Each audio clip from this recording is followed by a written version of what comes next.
Tennis is a sport that demands incredible athleticism, precision, and mental toughness. Over the past few decades, science and technology have played an increasingly huge role in shaping how players train, recover, and compete. But we've always wondered, could science go even further? Could we actually build the perfect tennis player, one whose body and mind are optimized down to every fiber and joint?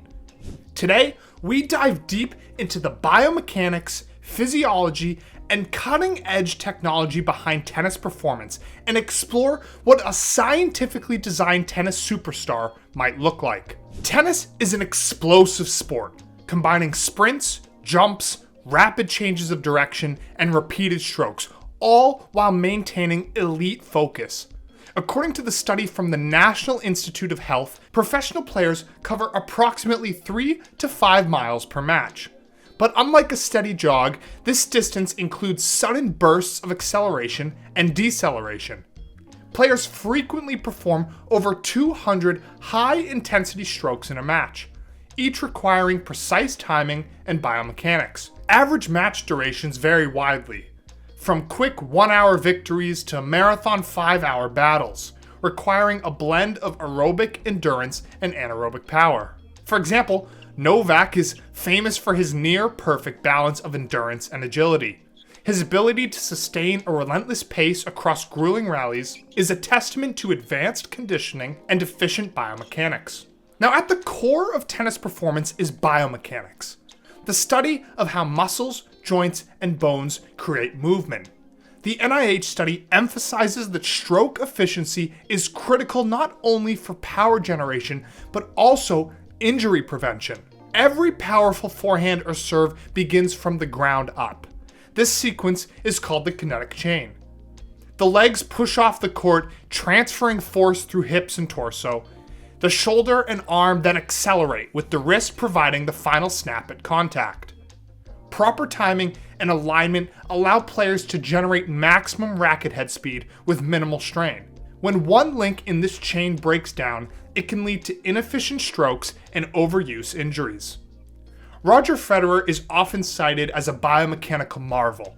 His fluid motion, minimal wasted energy, and perfect timing let him hit powerful yet controlled shots.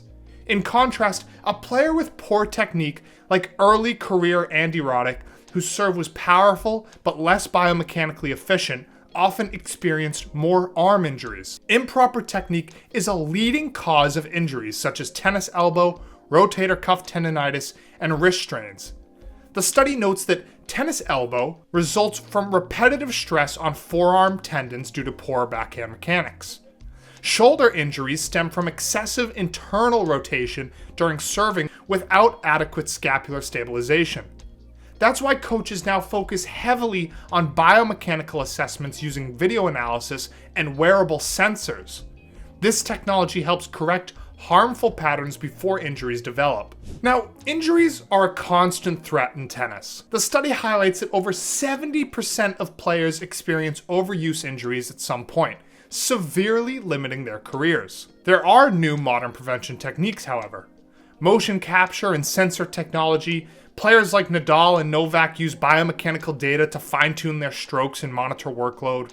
Strengthening and conditioning specific muscle groups, rotator cuff, forearm flexors, core are targeted to support joint stability. And load management, managing the number of practice hours and match intensity to avoid burnout.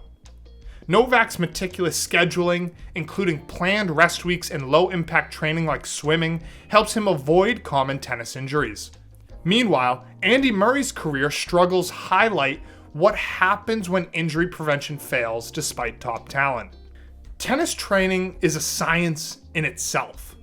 The sport demands aerobic endurance to last long matches, anaerobic power for explosive sprints and shots, and flexibility and mobility to maximize range of motion and stroke variety.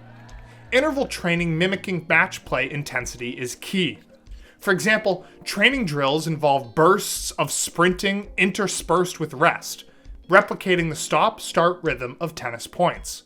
Weight training focuses on functional strength, exercises that replicate tennis movements, Core strength is emphasized to stabilize the torso during rotational shots. That's why we don't see people like Arnold Schwarzenegger making it inside of the top 100. Nutrition and recovery are science-backed pillars of elite tennis. Novak follows a gluten-free, plant-based diet tailored to reduce inflammation and optimize gut health, enhancing recovery. Cryotherapy, massage, and physiotherapy are routinely used by pros to accelerate muscle recovery. The study emphasizes that appropriate nutrition reduces the risk of injury and actually supports muscle repair, a vital but often overlooked part of performance science. Hey, if you're enjoying this deep dive into how science shapes tennis greatness, smash that like button and subscribe for more behind-the-scenes tennis insights. And we want to hear from you. Which player do you think uses science best to stay at the top? The study also underlines tennis as a mentally demanding sport. Players must maintain laser-sharp focus over long matches, manage stress and pressure in high-stakes moments, react to split-second tactical changes. Newly, sports psychology and neurofeedback training are increasingly used to enhance focus, reaction time, and mental endurance. Nadal's pre-point rituals and visualization techniques are key mental tools that complement his physical preparation. Artificial intelligence and big data analytics are revolutionizing tennis training and match strategy across all levels. AI tools analyze player movement, stroke effectiveness, and opponent tendencies. Teams can simulate matches and predict injury risk using biomechanical and physiological data.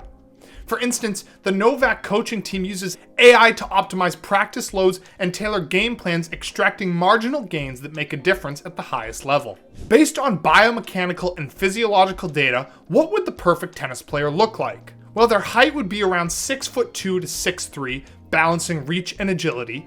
A mesomorphic body type, muscular but lean for explosive power and endurance. Exceptional joint mobility and stability, especially in the shoulders and knees. Flawless kinetic chain efficiency in all strokes, ability to generate racket head speed with minimal injury risk, world-class aerobic and anaerobic fitness, customized nutrition and recovery protocols, and a robust mental training program. For real-life inspiration, we might look at the height and agility of Novak Djokovic, the endurance of Nadal, and flexibility of Jannik Sinner, and maybe the explosive power of Carlos Alcaraz. It's worth noting that most scientific data and training insights come from men's tennis, where power, speed, and endurance demands are even more extreme.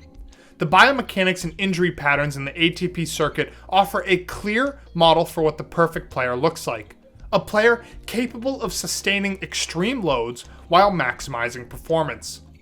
Now, despite these advances, tennis remains unpredictable. Genetics influence muscle fiber composition, lung capacity, and recovery rates.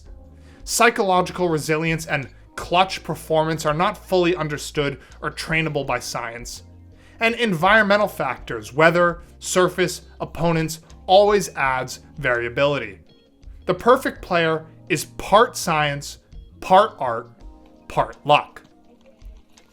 Now, science is rapidly transforming tennis, from biomechanics and injury preventions to mental training and AI. While we may not have built the perfect tennis player yet, we're closer than ever. But what do you think? Could science truly create a tennis superhuman, or is there an element of magic in tennis that no lab can replicate? Drop your thoughts in the comments, and don't forget to like and subscribe for more tennis deep dives. See you next time.